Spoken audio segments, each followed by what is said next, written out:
আজি মই আহিলো তেজপুৰৰ চকবজাৰত থকা ৰূপকোঁৱৰ জ্যোতিপ্ৰসাদ আগৰৱালাৰ ঘৰ পকীলৈ। সোমাই গৈয়ে দেখিলো এজোপা ডাঙৰ পাম ট্ৰী। এই গছজোপা অসমৰ জাতীয় সংগীতৰ সুৰকাৰ কমলাপ্ৰসাদ আগৰৱালাদেৱে নিজ হাতেৰে ৰুইছিল।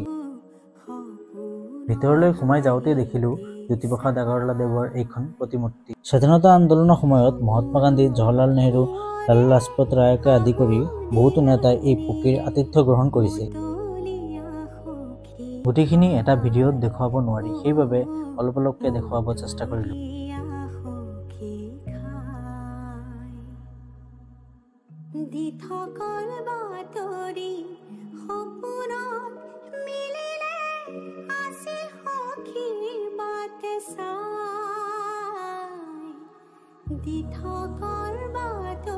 আগৰৱালাদেৱৰ পৰিয়ালে 1977ত এই ঘৰখন তেওঁৰ স্মৃতি চিহ্নৰূপে সংৰক্ষণৰ বাবে অসম চৰকাৰক হস্তান্তৰ কৰে। কাঠৰ ষ্টেণ্ডত থোৱা এনেকুৱা হাৰমনিয়াম মই আগতে কেতিয়াও দেখা নাছিলোঁ।